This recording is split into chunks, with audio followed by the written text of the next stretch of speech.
welcome back as we continue to explore Luther's Small Catechism. We're continuing with the introduction to the Ten Commandments. We're up to question 20. What is sin? You know, if the law is going to call us to account for our sin, show us what it is, keep us from doing it, we ought to know what it is, right? Sin is humanity's fallen condition. So it's not just the stuff we do, it's actually our condition.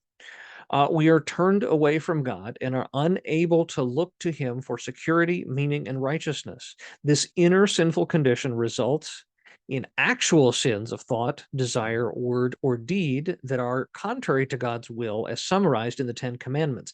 So I think this is a reminder that it's deeper than just the stuff we do.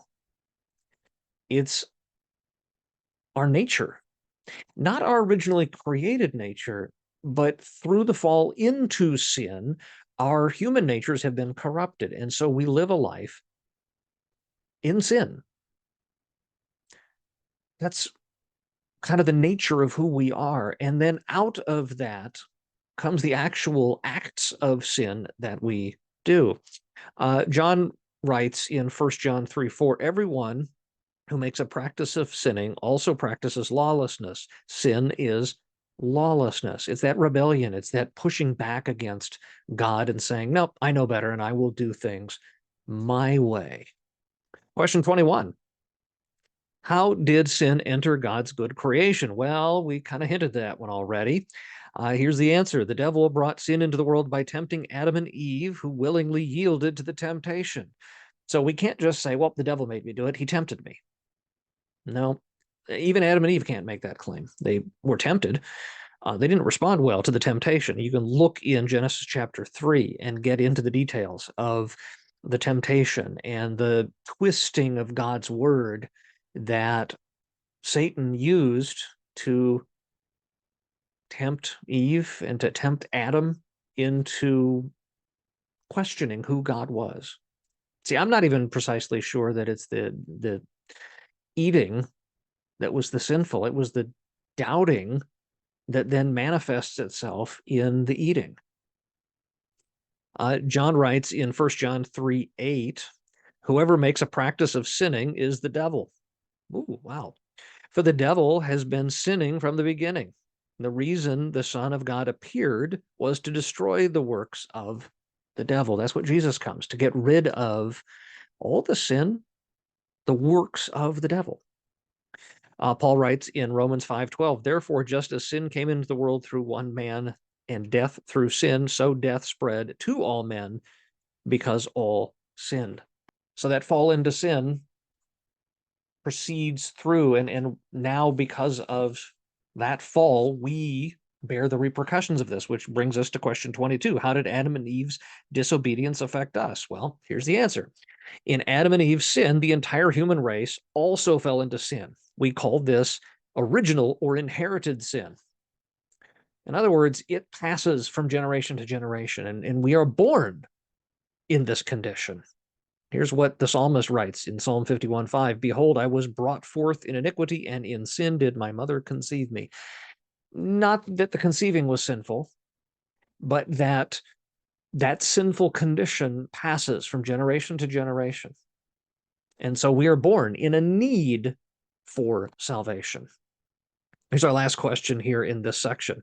How does original sin affect every human creature?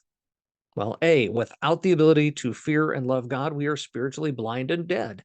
Paul writes in 1 Corinthians 2, verse 14, the natural person does not accept the things of the Spirit of God, for they are folly to him, and he is not able to understand them because they are spiritually discerned. In other words, we're not even capable. When we're hip deep in our sin and we're cut off from God because of it, we're not even able to recognize goodness when we see it. Does that mean that the non-Christian is incapable in a temporal sense of understanding right from wrong? Well, no. And morality that is written on our heart still exists. But with regard to our relationship with God and ultimately how well we handle our relationship with others, we are going to and consistently fail. We miss Because we fail to spiritually discern, because until God restores us and frees us from sin, we're incapable. B, with an endless desire to sin, we are enemies to God. Genesis 8:21, and when the Lord smelled the pleasing aroma, and the Lord said in his heart, I will never again curse the ground because of man, for the intention of man's heart is evil from his youth, neither will I ever again strike down every living creature as I have done. Noah responds after having been saved by offering an offering, and God remembers that despite this, that the the intention of man's heart is evil from his youth. Oh, that's not a pretty picture. But notice the pretty picture around it, that God, even in understanding that, is still willing to say, you know what, I'm not going to condemn you the same way. I'm not going to destroy everyone again. And then C, deserving God's temporal and eternal death sentence. Romans 5:12, Paul writes, therefore, just as sin came into the world through one man and death through sin, so death spread to all men because all sinned. We read this one already, but it bears repeating here. Sin enters because of the act of Adam and Eve, and death comes with it. That's how it affects us. And then finally, D, enslaved in lifelong sinful condition from which we cannot free ourselves. Here's how Jesus was recorded by John in chapter 8, verse 34, saying, truly, truly, I say to you, everyone who practices sin is a slave to sin. In other words, we keep going back to it. We keep doing the things that we know we shouldn't do. Paul makes this reference in Romans, the sins I don't want to do, those are the things that I do. The stuff I want to do, that's the stuff I don't do. And we get caught in this cycle where we continually fail to do what we're supposed to and do all the things we're not supposed to. It without God's intervention, that's the status. That's where we are. We get the 10 commandments put in front of us, and all we face is condemnation. The blessing is that we have the gospel, that we are freed from our sin, and then are offered that third use of the law, that guide to say, now that you've been freed from your sin, go and sin no more. That's the great news for us at this point. All right, so next week we're going to jump into the first commandment. In the meantime, God bless and have a fantastic week.